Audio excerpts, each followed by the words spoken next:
Assalamualaikum warahmatullahi wabarakatuh. Perkenalkan, nama saya Tasya Aura Azara dengan NIM E1111241069. Pada kesempatan kali ini, saya akan mempresentasikan materi sebagai bentuk tugas ujian akhir semester pada mata kuliah Militer dan Politik. Dalam video ini, saya akan membahas mengenai struktur, doktrin, pendidikan kerjasama internasional, teknologi, serta evaluasi efektivitas militer Kolombia sebagai negara yang saya pilih untuk tugas akhir kali ini. Pertama, saya akan menjelaskan profil militer Kolombia. Militer Kolombia atau Fuerzas Militares de Colombia terdiri dari 3 matra, Angkatan Darat, Angkatan Laut, dan Angkatan Udara. Identitas militer Kolombia dibentuk oleh sejarah panjang konflik internal, terutama melawan Farsi, ELN, dan organisasi narkotika bersenjata. Karena itu, doktrin utama militer Kolombia bukan perang antar negara, tetapi countersurgency, anti-gerilya, kontraterorisme, dan operasi anti-narkotika. Militer menjadi aktor yang sangat penting dalam menjaga stabilitas negara, mengingat konflik internal berlangsung selama lebih dari 5 dekade. Lalu yang kedua, sistem pendidikan dan doktrin militer.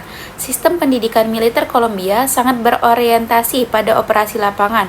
Akademi utamanya adalah Escuela Militar de Cadetes General José María Cordova, tempat para kadet dilatih taktik dasar, kepemimpinan strategi operasi di medan sulit. Kolombia juga memiliki Escuela de Lanceros atau sekolah militer yang terkenal, di mana itu fokus pada jungle warfare atau pertempuran di hutan. Dari sini, pasukan elit Kolombia ini dilatih untuk bertahan di hutan rimbun dan menghadapi serangan gerilya. Selain pendidikan domestik, Kolombia ini juga banyak bekerja sama dengan Amerika Serikat melalui Plan Kolombia, di mana ribuan tentara Kolombia mendapatkan pelatihan kontra narkotika, penggunaan intelijen, operasi udara, serta koordinasi dengan pasukan khusus. Doktrin militernya semakin modern, dengan integrasi intelijen, penggunaan helikopter intensif, dan operasi presisi melawan kelompok bersenjata. Yang ketiga, strategi kerjasama sipil, militer, dan antar negara. Kerjasama sipil militer dalam negeri punya peranan besar dalam membangun kembali wilayah yang sebelumnya dikuasai oleh kelompok gerilya. Program seperti Action Integral menggabungkan peran militer dan sipil dalam membangun infrastruktur desa, memberikan layanan kesehatan, hingga membuka akses pendidikan. Di tingkat internasional, Kolombia ini memiliki beberapa kerjasama penting.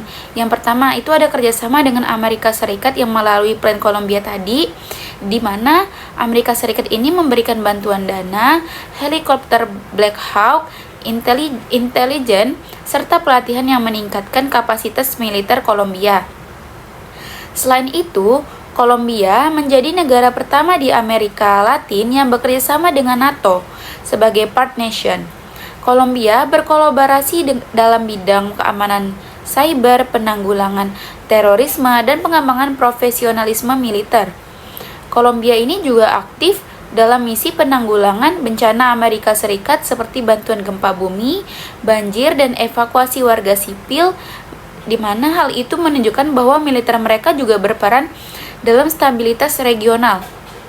Selanjutnya, dampak teknologi militer terhadap taktik dan strategi.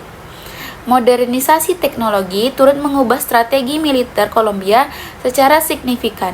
Penggunaan drone dan UAV memudahkan pemantauan wilayah hutan dan pegunungan yang sulit dijangkau. Intelijen yang berbasis satelit ini membantu pasukan menelusuri pergerakan kelompok gerilya secara lebih cepat dan akurat. Penggunaan helikopter yang sangat canggih itu memungkinkan operasi air assault yang presisi di daerah terpencil. Selain itu, teknologi komunikasi digital memperkuat koordinasi antar matra dalam operasi bersama. Dampaknya ini sangat besar. Dari kelompok gerilya yang tidak lagi bisa bersembunyi bebas seperti di masa lalu, dan kekuatan mereka melemah sehingga berujung pada perjanjian damai dengan versi tahun 2016. Terakhir ada evaluasi aktivitas program militer Kolombia, di mana secara umum program militer Kolombia ini dinilai cukup efektif, dari plan Kolombia yang membantu menekankan kekuatan VRC dan kartel narkotika. Modernisasi militer menjadikan Kolombia sebagai salah satu militer yang paling profesional di Amerika Latin. Namun, tetap ada tantangan setelah VRC meletakkan senjata seperti beberapa kelompok kriminal yang baru saja bermunculan di wilayah pedesaan. Selain itu ada juga isu korupsi, isu pelanggaran HAM, dan ketergantungan pada bantuan luar negeri yang masih harus diperbaiki. Meski demikian, secara keseluruhan, militer Kolombia berhasil meningkatkan stabilitas dan keamanan nasional, serta beradaptasi juga dengan teknologi modern.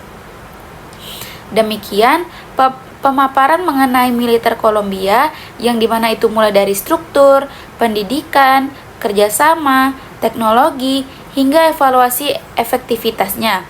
Semoga penjelasan yang telah saya sampaikan ini dapat memberikan pemahaman yang jelas mengenai peran militer dalam dinamika politik Kolombia. Terima kasih atas perhatiannya.